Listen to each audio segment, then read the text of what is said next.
Ladies and gentlemen, the show starts in 3, 2, 1. Tonight on the DDM Comics radio program. The latest news from the comic book industry, pull list reviews, and our picks from the long box. Don't forget our main feature. It is sure to have you huddle around your radio set all night.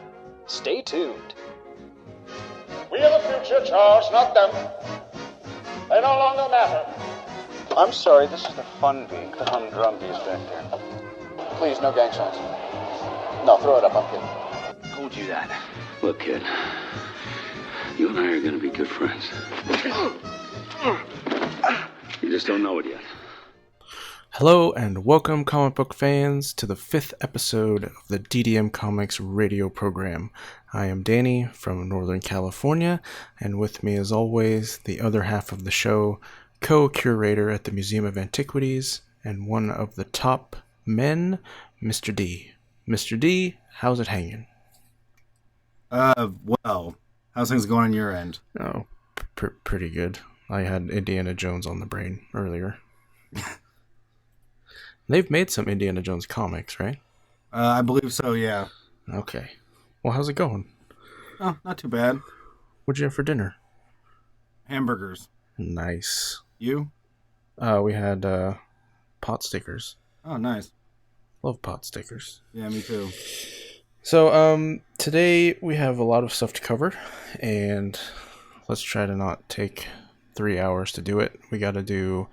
we're going to check in with some news, and then we're going to look at the state of Civil War. I believe it's up to issue 4 now, and it's 7 total, right? That's correct. Okay, so we're just going to cover all the way up to issue 4, and then we'll check in again after it's all finished. And then we're going to check into the Silver Age to follow up with the Golden Age from last time, and then some picks from the long box. Did I miss anything? Nope, sounds good. Let's do it. All right, let's talk about some news. Now it is time for the news. Brought to you by... This news segment is brought to you by all those awesome trailers that we saw at Comic-Con. So San Diego Comic-Con was what, like two weekends ago? Yeah, 2 weekends ago. Okay. So we made a list of some stuff that came out of that was comic book related that we just wanted to touch on. The first thing that I wanted to sort of ask you about was your thoughts on the Justice League trailer. I think it looks good. I've never really been a big fan of the Justice League or particularly interested in that property, but the trailer looked good. What about Aquaman? What'd you think about him? I think this is probably the coolest time in history to be Aquaman. Dude, because right? he's never been more masculine and more awesome, really, especially after that guy just got done playing Count Drogo on Game of Thrones. Oh, that's right. It's the same dude. It is. A friend was asking me about it, and I was like, dude, Aquaman in the comics, he's like blonde. Sometimes he has a beard, and he just kind of gets a bad... I don't know. He's just not that interesting, I guess. No, he's not super interesting, and he's not real masculine either. No, not or really. Or superhero-ish. But he is pretty powerful. Yeah, can't argue that. And the fact that they're going to make him a badass in this movie, well, hopefully, just is awesome. Do you have any other thoughts on the Justice League trailer? No, but I will see it. Oh, cool. The next trailer, Wonder Woman, did you watch that? I did watch Wonder Woman's trailer. And? It looks like a good Wonder Woman movie. I'm not particularly interested in seeing it, but... Really? Yeah, with 2 ladies in the house, I'm sure that we'll go see it. It just, I don't know, didn't do much for me. Even with the guy from Star Trek in it? Oh, well, I mean, that looks promising. I thought it was pretty badass. She, like the fight scenes and all the choreography they showed in the trailer. I mean, that's probably the best that the movie has to offer anyway. But it could be awesome. It's true. And the other trailer, I don't know if it was new. Yeah, they showed a new Doctor Strange trailer, or at least part of it. Yeah, they did. Did you see any of that? I did. I watched it just about 2 days ago. What'd you think? I think it looks pretty good. What's his name? Cumberbuffle. Buffalo Cumbersnatch. Yeah, whatever. Yeah, he's a pretty believable Doctor Strange. Yeah. But I kind of always picture Doctor Strange being a little bit older. Like, I picture kind of a Liam Neeson, Ra's al Ghul type Doctor Strange. Really? Okay. Well, yeah, because if you look at Ra's al Ghul, he looks kind of similar to Doctor Strange. Like, okay. Not in what they wear or anything, but in facial features. And I think the current iteration of Doctor Strange in the comic books is significantly younger than his predecessors. Since that was one of my first introductions to the character at all, I kind of like him being younger. But in all the old stuff, he's like got like gray sideburns and stuff. Right, and that's the iteration that I'm referring to, right? Compared to Ra's al Ghul. Okay. Well, I'm actually kind of looking forward to that.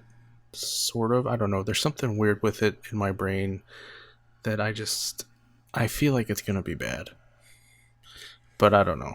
Okay. Fair enough. It really is going to hinge on how they handle the magic-y parts, because right now it basically looks like Inception. Yeah, that's true. So I don't know. And we've seen that movie before. Yeah. So the other one was, I'm sure there's been King Kong comics. Oh yeah, definitely. For forever. The Skull Island trailer was pretty good. Yeah, it looks really good. And I think it's setting up to do like a Godzilla versus Kong movie because it's from the producers or director of the newest Godzilla. Okay. And my buddy Lee actually brought that point up. I can't take credit for it, but he made a good point that they're probably setting up for that type of movie, which would be pretty good too. Is that a thing they've done in books or comics or cartoons or something before? I don't know if King Kong and Godzilla have actually fought, because I'm not like a diehard big King on Kong that fan. Exactly. But I know that Godzilla has fought several other monsters. But I'm not sure if the two of them have ever actually fought. What was that kaiju movie? Pacific Rim. Oh, what'd you think about that? That's awesome. We love that movie. Oh, good. When you say we, like you and the mouse in your pocket, or your family? Like the whole family. Oh, okay.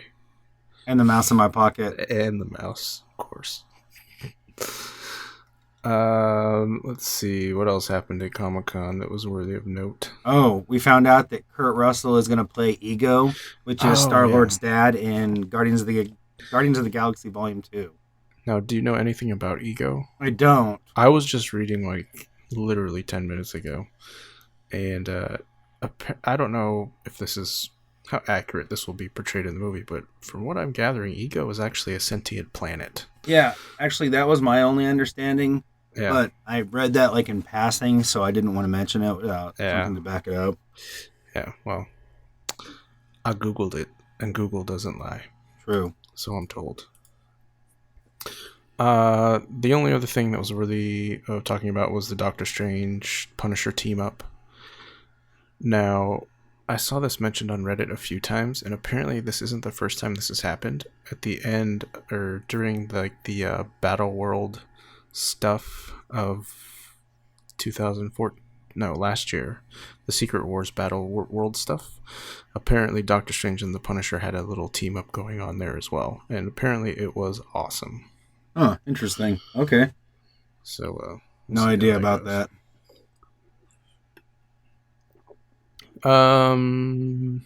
Captain Marvel's being played by Brie Larson. Good for her.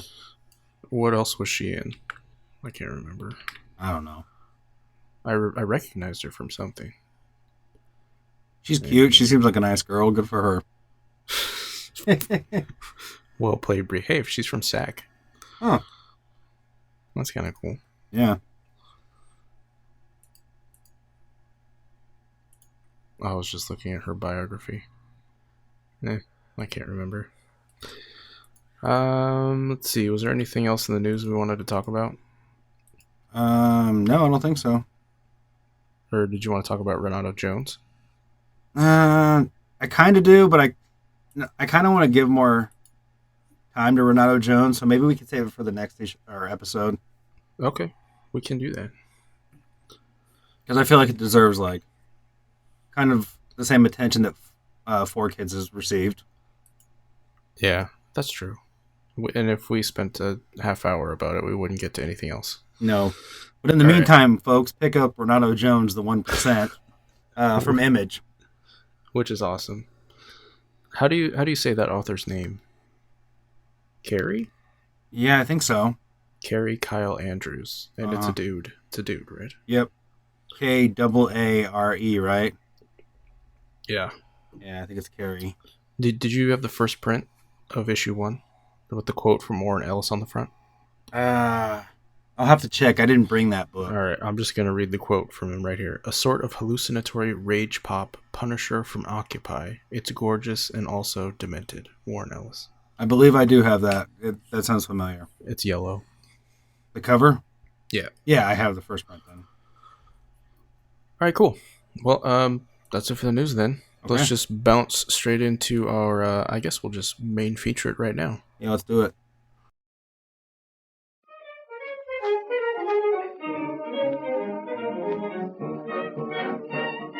Ladies and gentlemen, it is now time for our program's main feature, made possible by... This main feature is made possible by Carol Danvers' Rage.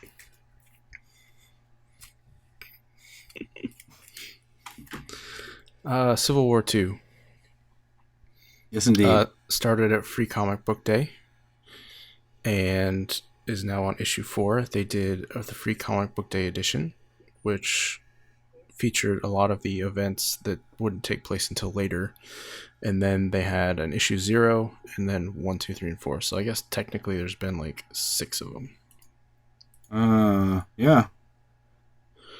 So in the, well, let me ask you first. You were pretty hesitant to read this. You thought it was going to be an agonizing process because you're not a huge Civil War fan, I guess.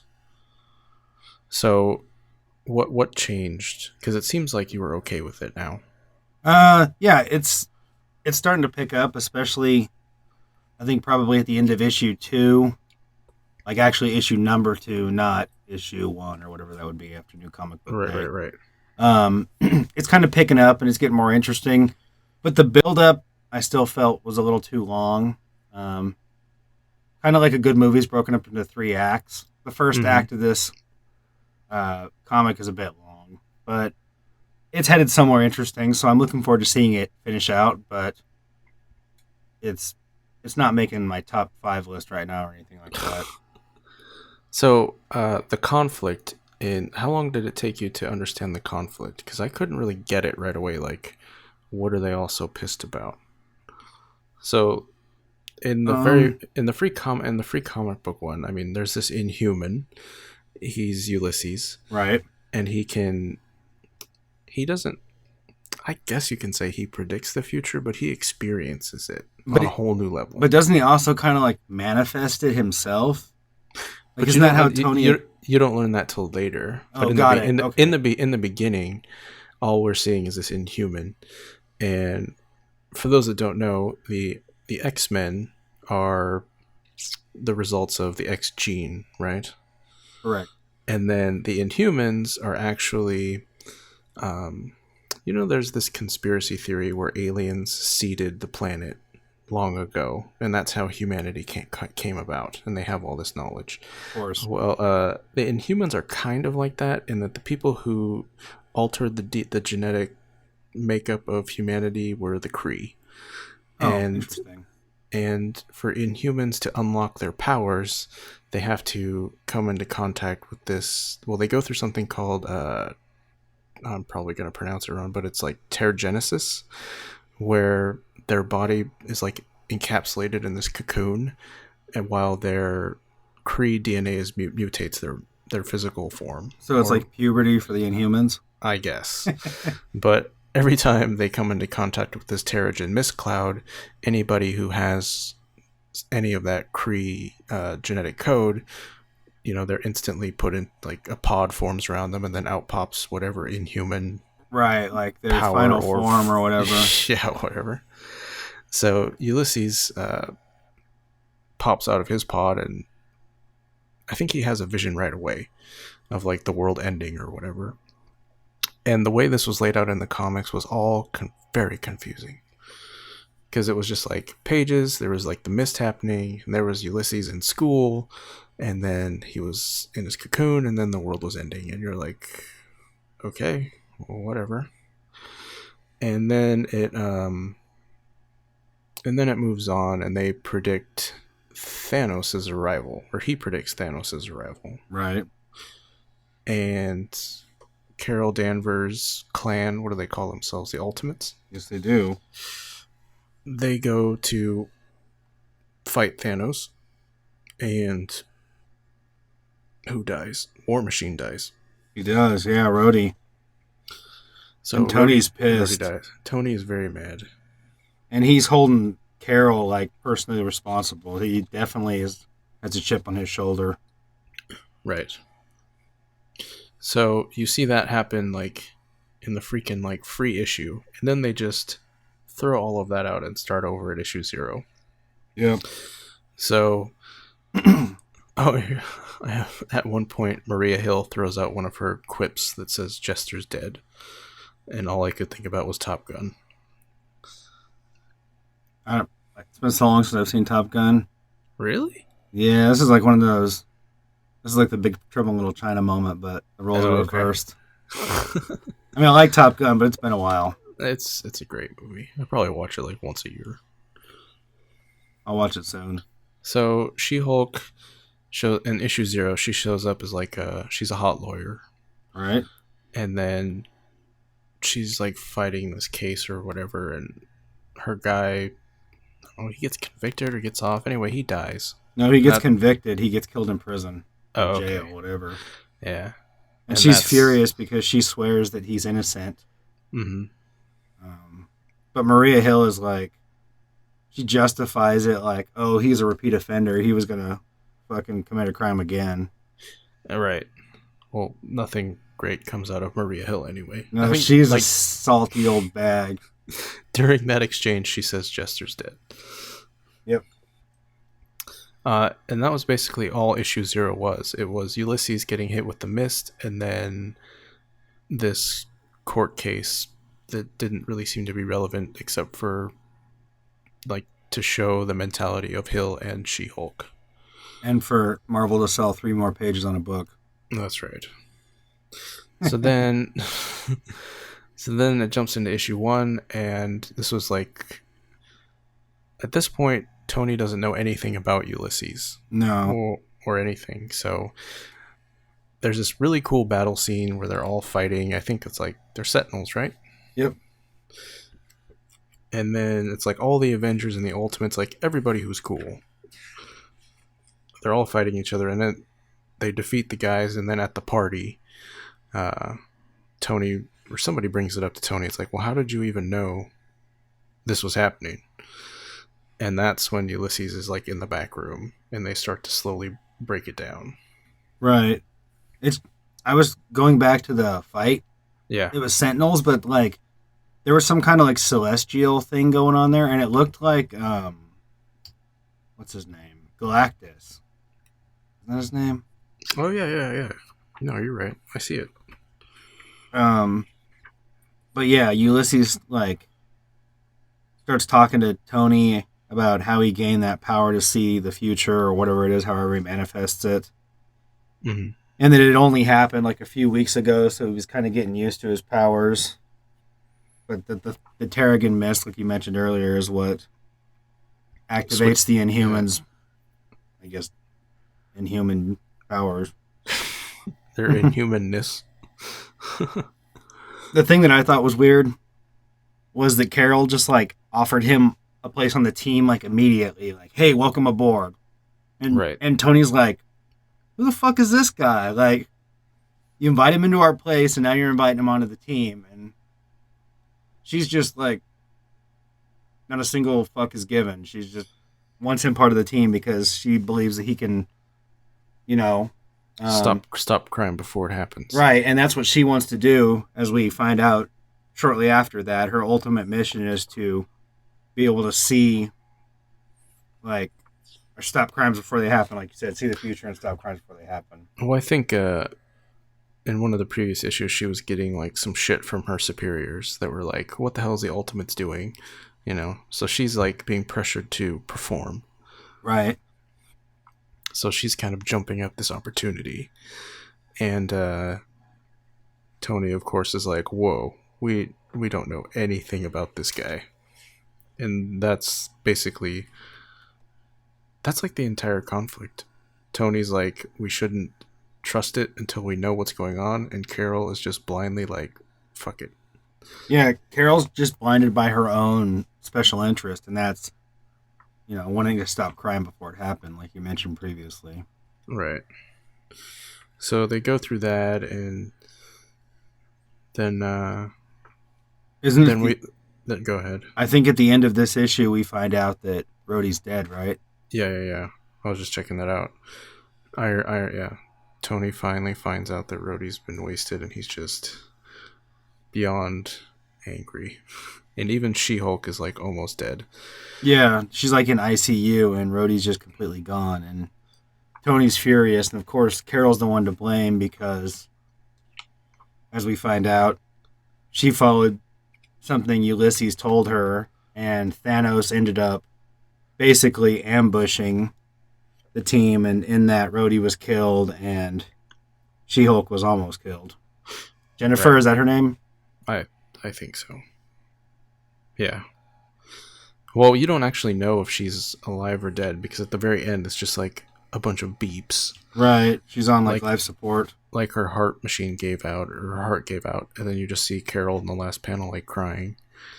And Carol, I don't know how I would feel if I was her, because her and Rhodey, like, they had a thing, right? Right, they did. They weren't strangers, even in the bedroom. No. You know what I mean? She was getting the war machine business. Yeah. But, and then it moves on to, throwing more gas on the fire. Tony breaks into the Inhuman city and actually captures Ulysses. He does.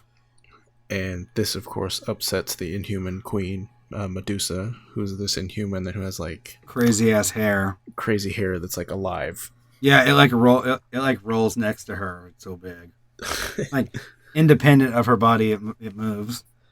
Right, and at one point she like puts it inside Tony's suit, right? And like shuts him down or something. Yeah, exactly. It's kind of cool. And then like while he's in there, and when he's in like the Inhumans headquarters or whatever it's called, he like deploys some kind of decoy armor and ends up escaping. And Medusa like declares that states that he declared war on the Inhumans. Mm-hmm. Well, I mean, and this is the issue where he like tortures them, right? Mm-hmm. So Stark has Ulysses like in his little lab or whatever because he wants to figure out what the heck he is and how it works. So he like scans his brain, and then he like, I don't want to say torture, but the dude's tied up.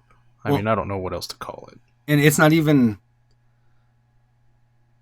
completely fair or accurate to say he just scanned his brain. He made a copy of it. Really? Like he completely maps it. So I guess he can like look at every piece of it or part of it, or I don't know how it works because this stuff is all fiction. It's all made up. Right. So I don't know the extent of Tony's technology, but it points out several times that he like made a copy of it. So it was like a full mapping of it. Right. And what's cool about this like Carol's side, like there's like Hank McCoy's over there. It's like, well, where the hell's he been? He's actually been with the Inhumans, actually. Right, and Hank is awesome. Oh, boy, it's like... What, I didn't really know him beyond the X-Men. Does he, like, travel around teams a lot? No, that's the only place I ever knew him from was the X-Men. I think when I picked up the Uncanny Inhuman series, I picked it up because I saw a bunch of new characters I'd never seen before, but then I also saw, like, Hank was in there and, like, the Human Torch, who is, like, Medusa's boyfriend right now. Right. But anyway, Carol and her crew with the Inhumans storm Tony's castle, and Tony's like, act like you're having fun. After he, like, unties him really quick. Right.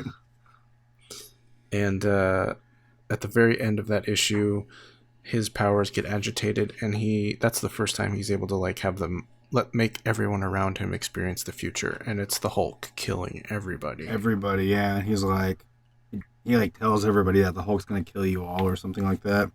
Right. The Hulk is going to kill you all, and he's like crying. And then in the very last couple pages, it's like Carol going to, like, Bruce Banner's lab. He's like, what do you want? Mm-hmm. So you went to you got issue 3, right? Or you read the copy? I did not. You didn't use my download code? No, you never sent it to me. I did. I sent you a picture. Oh, are you serious? I never got it. Well, did you read number 4? I did read number 4, yeah. All right. Well, number 3 was my favorite issue. And I put 3 on my pull list for this week since I don't know how I missed it. Fucking Comixology. Shaking my fist at you. Issue 3 was really well put together. I don't really want to spoil it all for you, so I'm just going to tell you that Hawkeye kills Bruce Banner. I knew that. Right. But you should certainly read it. It's awesome. I will, because like I said, I started to get into it at the end of issue 2, and issue 4 was good, but there was a gap there. Right. But issue 4 starts out, like, right out the gate. It's like, Hawkeye is acquitted. Mm-hmm. And there's, like, everybody's, like, one character has, like, a really long dialogue there. Is it, like, the Spider-Man? Or maybe it's just, like, the news talking. Where they're like, what does this all mean? That so you can just kill an Avenger or something like that. I thought that was a person. Nothing. I thought so too. Anyway, Tony of course is torn. They're all torn. And we actually find out that She-Hulk is not officially dead. And she comes to just in time to hear the news that her cousin, it's her cousin, right? Bruce Banner's her cousin. Bruce Banner is her cousin. Yeah, is dead. And Hawkeye isn't going to face any charges, and she is pissed. Yeah, and she's climbing out of bed, like, looking for blood. Oh, it is Spider-Man who has that long dialogue about killing a superhero or whatever. Avenger. So, issue 4, 2 major things happen that you need to take away from it. And the first is that Carol, she makes a mistake, right? She captures and holds a prisoner that isn't guilty of anything except just being a person. No. But she's convinced she's a Hydra agent. Mm-hmm. And she violates, like, her constitutional right by holding her like that without due process, and like violates habeas corpus.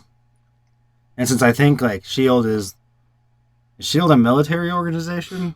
Yeah. So then, yeah, no, that's definitely against the law. They're not supposed to do that to American citizens. So that's her. I don't want to say it's her first fuck up, but it's the major one. Definitely. Because it suddenly can paint her as a villain. And then the second is that Stark's scan of Ulysses' brain actually finishes, right? Mm-hmm. And we find out that Ulysses doesn't actually predict any future at all. He's basically the most advanced probability machine that has ever existed. Yep, and it's all mathematics. And Tony presents all of this to Medusa's there, Steve's there, Carol's there, Hank's there. Right. And Carol's like, I want Dr. Hank McCoy to look over your work, Stark. And Hank goes, I already did. It's not wrong. And Carol has to, Right. like, eat crow because Tony's not, talking out of his ass like she was hoping. And then she just bolts through the ceiling. Yeah, just like, literally just fucking burns out of there. One more thing about Ulysses' power. He is able to mathematically predict all this stuff, and he does so by absorbing energy from everything. Mm-hmm. Like people, places, things, everything that gives off energy. Yeah, he levels just of energy absorbs it. we don't even know that's there. Right. And that's what he uses to make his predictions. Well, something inside him uses it. I don't think he can really control any of that right now. Right. So the issue ends, and Nightcrawler jumps in there and takes out Carol's prisoner. Yeah, teleports her out real quick, and then at the very end, you have the battle royale at the top of S.H.I.E.L.D. headquarters, right? yeah, you've got Carol and Maria running to the fucking roof, telling him to lock down S.H.I.E.L.D. headquarters, and then you get up there, and the cavalry has rolled in, and you find out that Tony's got the usual suspects with him, but that some new guys have showed up to help Carol and her side. Right, I don't recognize half these people on Carol's side. I mean, a lot of them are her Alpha Flight people, Maria Hill, and then the Guardians of the Galaxy are also on her side. Yeah, Is that Venom? No, I don't think so. I think it's something that kind of looks like Venom. I don't think it actually is Venom. Is that the Thing? It's the Thing. It's like a... No, the Thing is from Fantastic Four. Oh, yeah, that Thing. Yeah, that's the Thing. Yeah, sorry. Yeah. I was still looking at that Venom-looking guy. Yeah. I don't know who the hell that is. I don't have a clue, but maybe somebody else knows. You can let us know.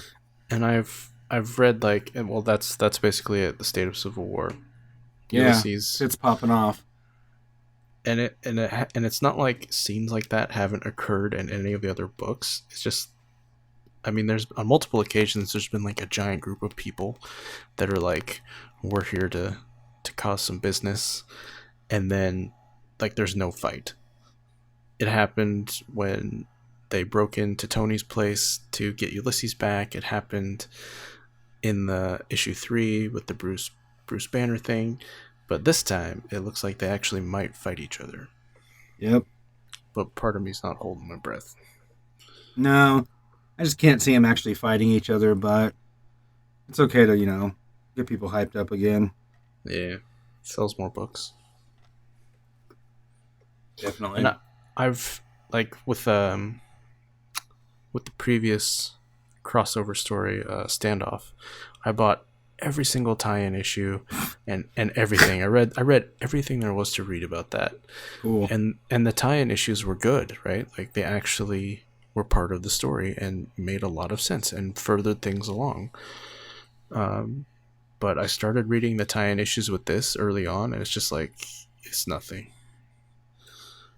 It's like the tiniest little, like they'll have a whole issue of just regular stuff from that character. I'm thinking of Miss Marvel's tie-in, and then it doesn't even count, except they put something on the very last page about Ulysses that just didn't make any sense. So it was at that point I gave up on the tie-ins. Kind of like a waste of money. Yeah, it was. And time. I think because Standoff was a smaller event and they only had 3 main books, they could really spread it out, and plus there was a lot of characters involved, and it was a lot more intricate than this is. But you have anything else to say about Standoff? Or not Standoff, Civil War 2? No. Looking forward to seeing where issues 5, 6, and 7 take us. Do you think Ulysses gonna force anyone else to die? From a prediction? Yes. Alright. I don't know who, but... Somebody. How about you? Probably not. I don't think that... I think they've reached their quota on dead people. Like, they only like to do one big one. And then it's just a bunch of squabbling until the end. Yeah, I can't believe they killed Bruce and Rhodey. Yeah. and that's like 2 major characters. So we'll see. Yep. Okay. You want to talk about the Silver Age of comics? I do want to talk about the Silver Age of comics, which right. ran from 1956 to 1970. Okay. Got some notes here. All right. So, just going over the Silver Age, it looks like a lot of this was like Marvel's big, let's bust onto the scene, right? Definitely. It was kind of, they kind of capitalized on the renewed interest in the superhero stories, which took place during the dawn of the Silver Age. Because after World War II, the interest in comics just kind of tanked, and no one was really interested in superheroes anymore. No, definitely not. They were reading like westerns and horror and crime comics, right. But the superhero kind of fell to the wayside. So, and it looks like, when did you say the Silver Age started? 1956. 56. Yes, sir. But a lot of the Marvel stuff didn't actually happen until the 60s, like the early 60s. That's like correct. The first Spider-Mans and the Hulk. Right, which was 62 for Spider-Man, I believe. So, yeah, I have a list of characters that were introduced. Okay. So we have Spider-Man, 1963, and we have the Hulk, and that wasn't the first collaboration of Stan Lee and Jack Kirby. They did something before. They did Marvel Strange Worlds #1, December Right. 1958. Do you know anything about what that is? I don't. I do know that it was largely regarded as the comic that launched what would be known as the Marvel Age of comics, which kind of ran concurrently with the time frame of the Silver Age. Right. Well, let's back up for just a second. Sure. You said that Spider-Man's first appearance was 62.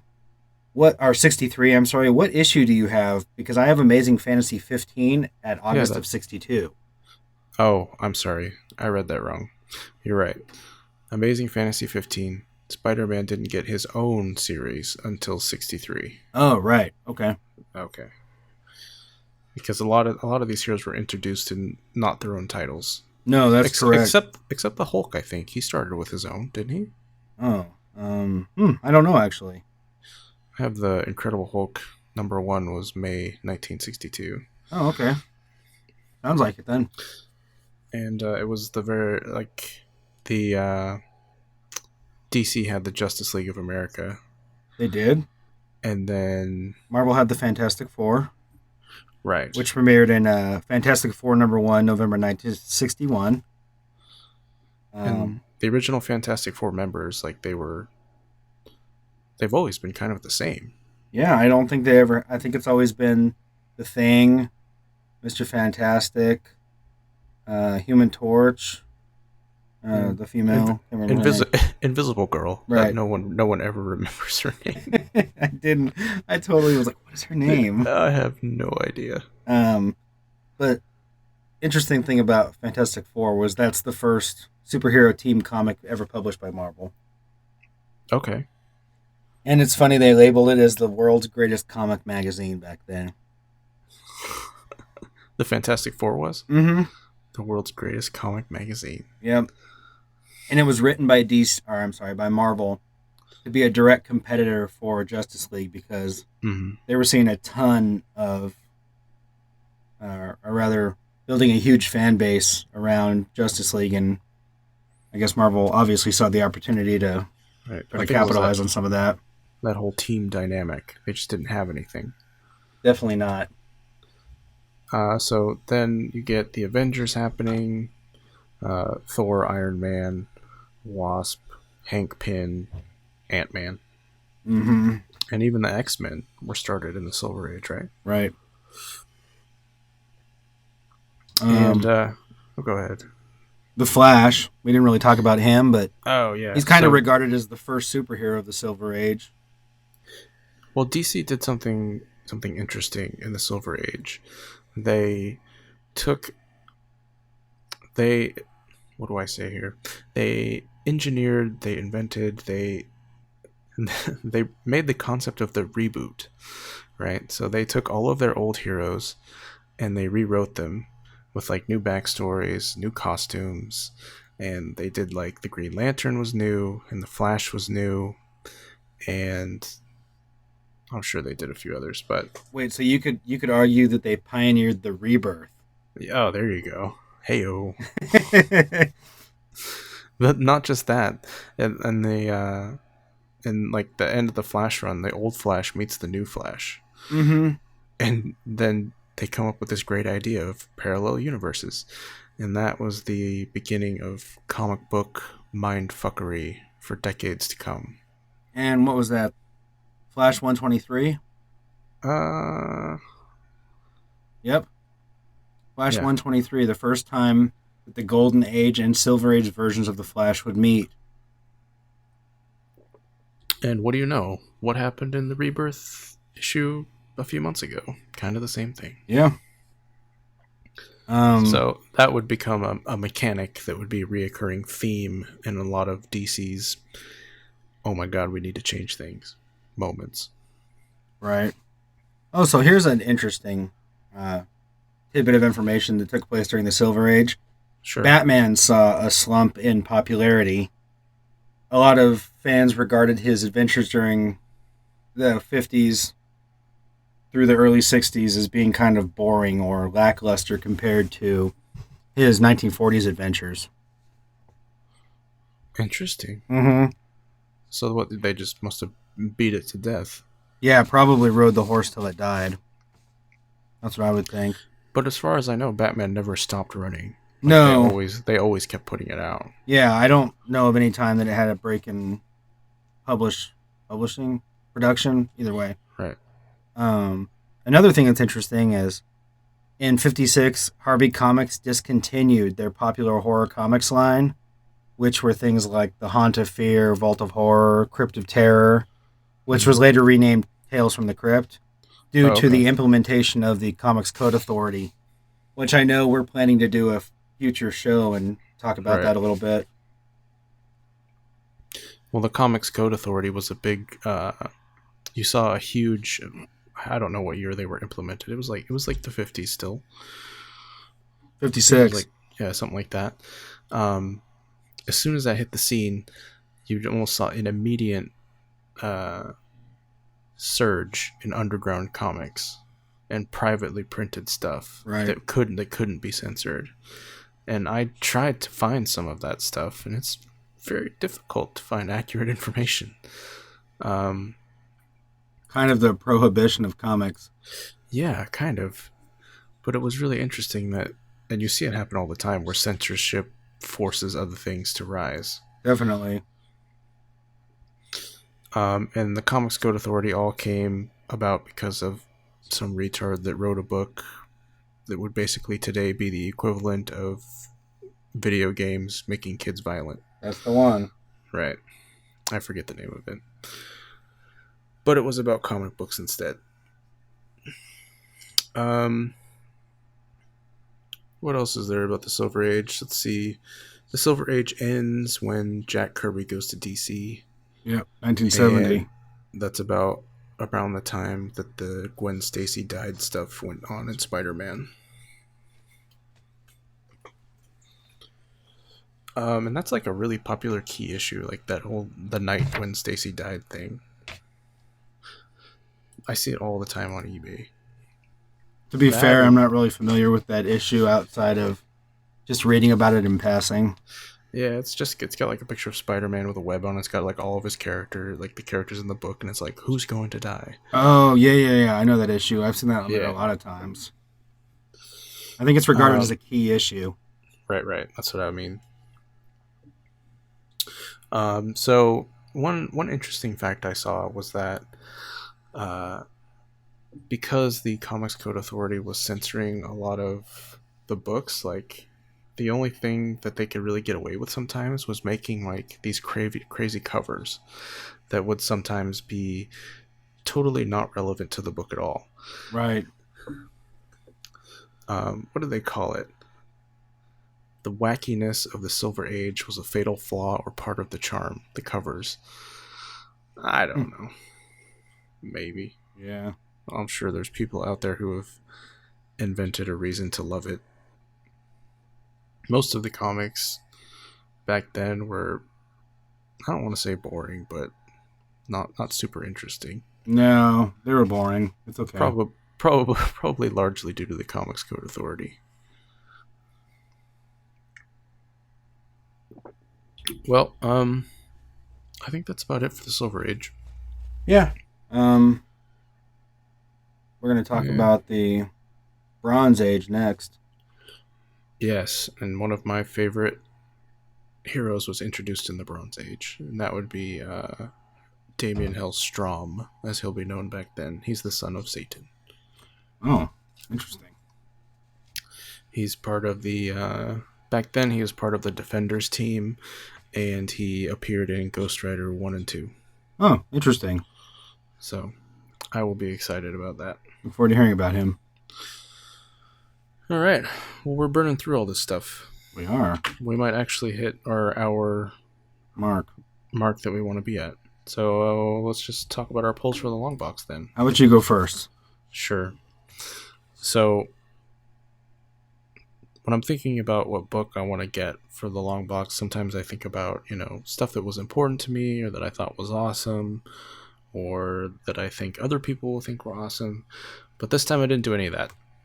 Okay. So what you have to understand is that a lot of times I'll go to the comic book shop and I'll buy a blind bag, which is where you buy a blind bag. You buy a paper bag of comic books for like $4, and there's like 4 comics in there, and you don't have any idea what they are. So one of the ones I got from a blind bag a long time ago was Cy Judge Anderson. Ooh.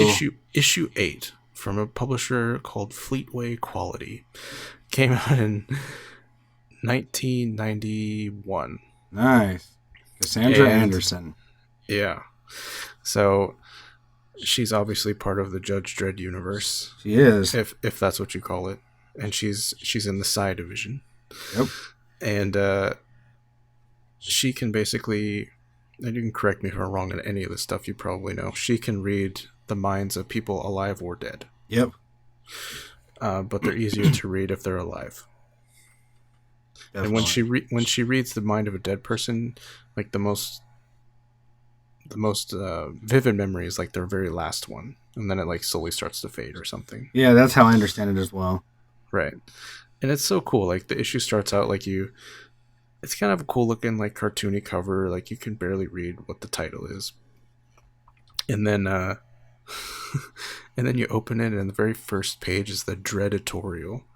Now I have never read any Judge Dredd comics beyond Aliens Predator versus Aliens versus Dredd recently, which was awesome. So it's just this sour grapes guy, right? Judge Dredd. He's always frowning. He never smiles. No time for that. Not when there's law to be handled. Exactly. So one thing that was weird about this is it's in black and white. There's no color at all. And the story was written in such a way that it didn't bother me. And it even looks like they kind of switched artists for a few panels because the shading is all different, and it looks like they almost did it, I don't want to say digitally, but it just looks 100% different in some panels. And again, it didn't bother me. I don't know why. Anyway, she's going through her classic stuff, reading a dead guy, and there's this like organism that's sort of influencing the masses. And it's like, there's not much to say because it's right in the middle of a clearly ongoing story, because it's issue number 8. Would I particularly recommend it to other people? I guess if you started at number 1 and you're a Judge Dredd fan. Have you read any of this before, like any spin-offs like this before? No, I've only ever read either the Judge Dredd titled comics or the stuff from the 2000 AD magazine, but never any spin-offs or offshoots. One thing. Oh, go ahead. Outside of Predator versus Alien versus Dredd. Right. One thing that kind of got me is like, they say this word, Grud, right? Is it Grud? Grud, yeah. Do they say that in the other books too? And it's supposed to be like a placeholder for like God or something? I don't remember seeing Grud. You see Drock a lot. Oh yeah, I see Drock too. But Grud, It's just part of their lexicon, I guess, what they use. Yeah. It's like, what is the name of Grud? It's like, what the Grud? Right. It's just weird. Yeah, it is odd. Anyway, Side Judge Anderson. Yeah. Kind of weird. Yeah, sounds like okay, though. Yeah. Especially if you only paid $1 for it. Maybe even less, maybe like 50 cents. Yeah. It's 95p in the United Kingdom. Nice. All right, what was your pick? Okay, so most of the time I don't put much thought into my pick. Usually it's just something that I'm going to pull that I think you haven't heard of. Okay. But this time I pulled something that I don't think you've heard of and you might actually like. Oh, okay. And it's called Olympus Heights. Olympus Heights. And it's from IDW. Kevin Monroe put it together in the mid-2000s. And basically it follows this kind of dorky misfit named Oliver Dobbs, who is kind of an assistant museum curator in Olympus Heights, Indiana, which is just like this podunk town. Mm-hmm. But it has this pretty legit, like, Greek mythology exhibit. He's the co-curator of it. Basically, he shows up to work, and his boss is a creep, and he's like, hey, I need you to give me some notes in this, and on this exhibit so I can sound intelligent when I talk about it. And also, we got a new shipment. So he goes in the back, and he's like, these are my guys, and he's talking to, like, all these mythological beast statues.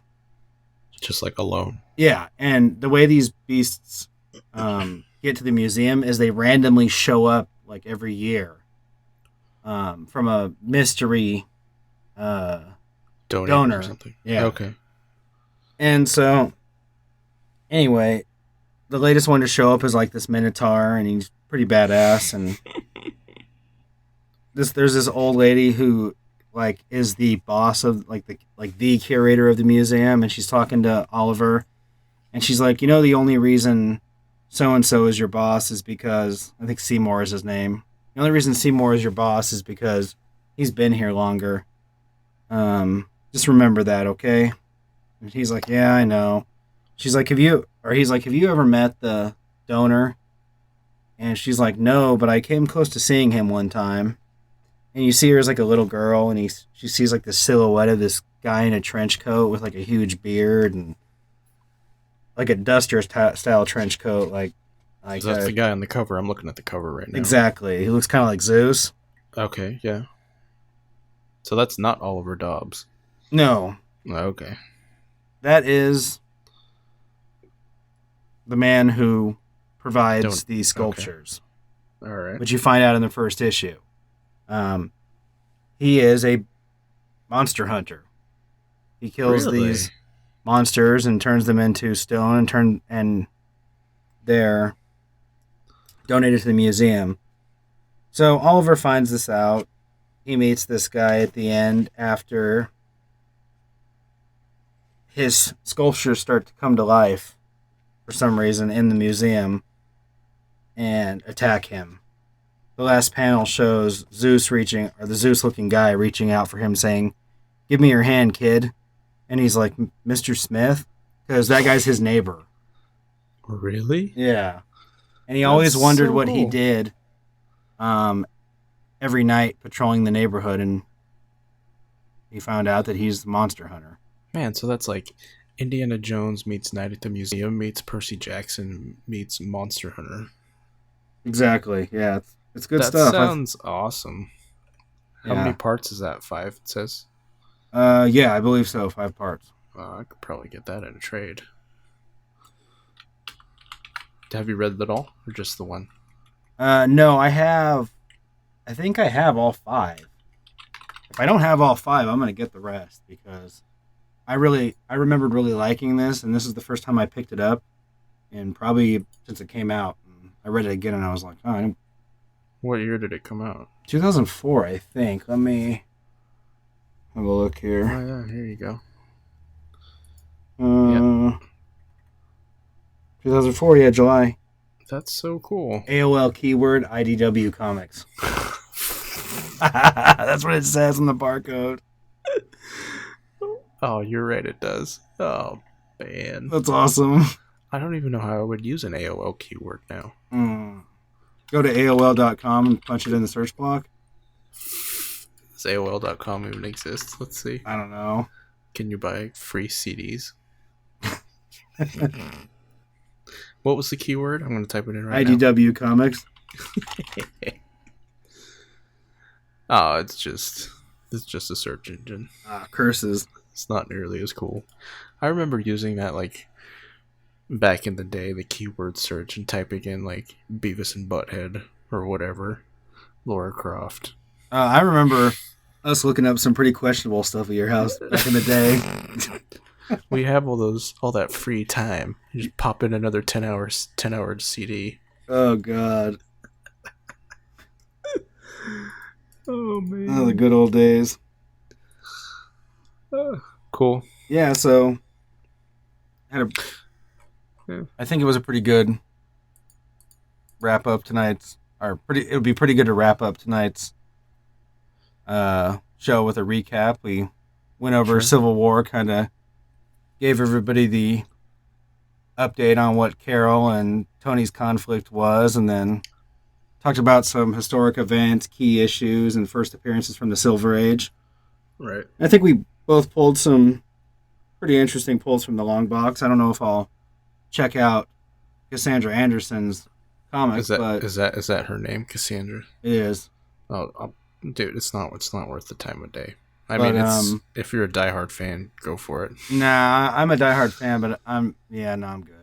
But I hope you check out Olympic Heights, dude, that looks awesome. I'm adding it to my list right now.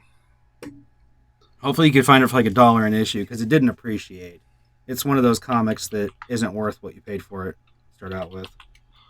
You know, the old Time Walker series is one that I was really interested in. It's basically the same situation.